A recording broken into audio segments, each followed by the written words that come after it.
Welcome to Starry Hilder's off-grid winter homestead. Look at that, friends. It's cold out here today. Yeah, really cold. And I decided to grab my camera. I was going to go for a little walk today, and I thought I would just talk about something that really has been overlooked when it comes to winter off-grid. And you could almost say like surviving off the grid in the wintertime. And that is how to dress. Yeah. I never really think about it, but lately dressing for the winter kind of has come up on my radar. And it's interesting because, when you live off the grid and you have a self-sustainable homestead, what do you have? You have chickens. There they are. They got to be fed. You got to haul the straw. You got to haul the chicken feed. You got to clean out the coop. Then you may have goats, you may have cows, so there's chores there. You definitely have wood. I hope you have wood. You got to be hauling wood. Composting never stops, even in the wintertime. And we have our own compost toilet, so we have to take that out and dispose of that and do composting. So the chores are endless, which means you're going to get dirty. You're going to get dirty, and you're going to be cold. So what a combination. So how do you dress for that? Grid, sustainable living, and it's wintertime where you are. How do you gear up? What do you buy? Are you going to be purchasing, say, one of those $500 North Face jackets, a Marmot jacket, maybe some Patagonia gear? Cool stuff, right? You get all excited and you're like, I'm off grid now. I'm going to buy some really awesome winter gear. Well, stop. Stop. Starry says stop before you go down that road, because off the grid, wintertime, self-sustainable, you're not going to be looking at North Face gear. You're not going to be looking at Patagonia gear, at least not for your day-to-day off-grid living. Because day-to-day off-grid living means, like I just said, you're going to have chores and you're going to get dirty. You're going to get dirty a lot. There's just no way around it. So you really have to rethink the way you dress during the wintertime. And believe it or not, there is an art to dressing during the wintertime when you have chores and you're going to be outside and you have this type of lifestyle. Really. So let's just start with what Starry does with my basic dress, my basic winter gear off the grid. Number one, Goodwill. Goodwill. Love it. I'm going to show you what I have on number one first today. Okay, this is kind of a basic Starry outfit, and it's cold today. Today it's only 8 degrees, so this is a heavier outfit that I wear when I am out doing my chores. Now, this jacket, I want you to look real close. Look how dirty it is. It's filthy, yeah. It's a Solomon jacket that I actually got at Goodwill for like $8. You're going to be buying a lot of jackets from Goodwill. And I got a brand name. This is a good Solomon winter jacket. Probably was somebody's ski jacket at one time. But the thing I like about it is it's well made. It's constructed good. But I'm not going to buy this new for $200 or $300. No way. But I will buy it at Goodwill for $8 because I know it's going to keep me warm, and I can get it dirty. I can get chicken poop on here, and I don't care. The other thing, if you look at my outfit, I got these from an Army surplus store many, many years ago when me and Mr. Hiller were first married. These are 100% wool. Wool is your friend off-grid. 100% wool is your friend, and merino wool is going to be your friend. And here's the wool sweater. I love this wool sweater, and I actually got this at Goodwill. 100% wool. And this thing I will wear doing my chores. I'll wear it snowshoeing. I'll wear it to the mailbox. Heavyweight. And the nice thing about 100% wool is it's water resistant. So it traps the air, keeps you warm, and it's water resistant. Wool is expensive, so I always go to Goodwill and look for 100% wool. And you'll find it there because a lot of people, they just don't wear wool anymore.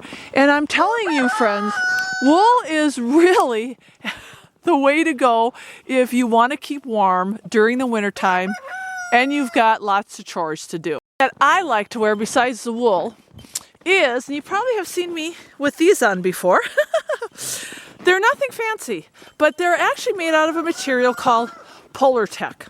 And Polartec is wonderful too. It's soft, it's light, it's not super heavy weight, so it's great for chores around the house, and especially if you can find something cheap like this. Again, this is Goodwill.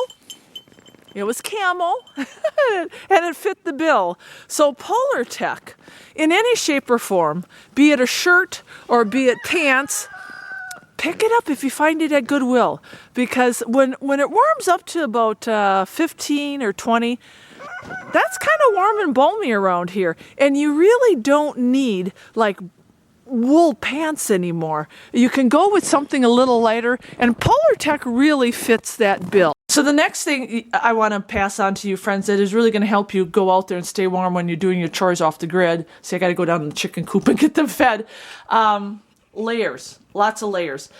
You know about the Carhartts, that Carhartts are durable, but they're not going to keep you super, super warm. So if you decide to go with a brand like Carhartt, just know that you're going to have to layer.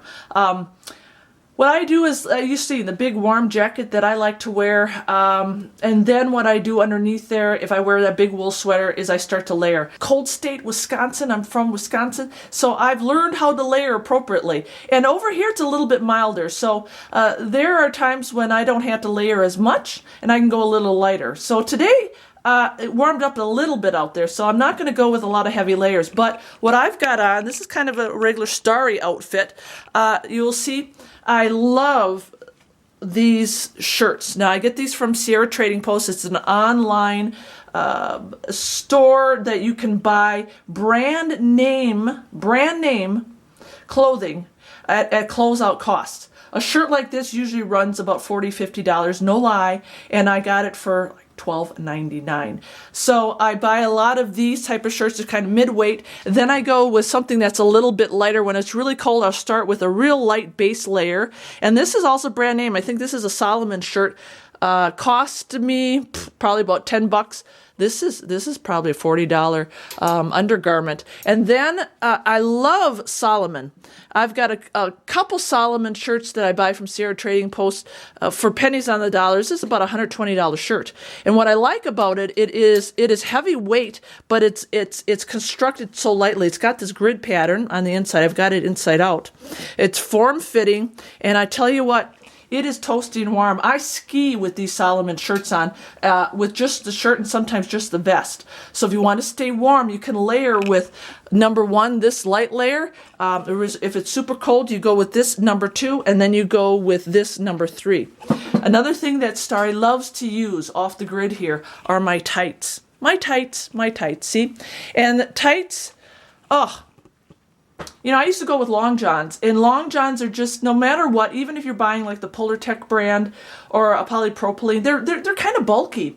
And yeah, if you're wearing a pair of specialized pants or skirts like I do, long johns ain't gonna cut it. So when I invest in anything, I invest in tights. Tights really keep me warm. They are usually medium weight to heavy weight. I get really hot in my tights, believe it or not, and that's why I can wear skirts. This is just a skirt that I got from Goodwill. See, Goodwill, and it's durable. It's tough. Cost me like $1. And this is my winter garb right now. And good sock factor with staying warm and doing chores is having some good socks. Now, socks really is important because you don't want cotton socks. And you don't want something that's going to be too bulky, because when you're moving around on the homestead and you're doing your chores, you're not going to have these big, bulky wool socks. Wool is great, but some of them get really bulky. So I usually invest in merino wool socks. These were given to me by my friend Kathy. She's got good taste in socks. But everything that I or Mr. Hilder wear is merino wool socks. They are a sheep that I believe was bred in Spain originally, and economically they bred them for superior wool. So they are a little more streamlined wool. They're not as bulky, and you can wear them with your footwear. And I'll show you what the footwear is that we use in the wintertime here, because footwear then is the next important thing that you need to address.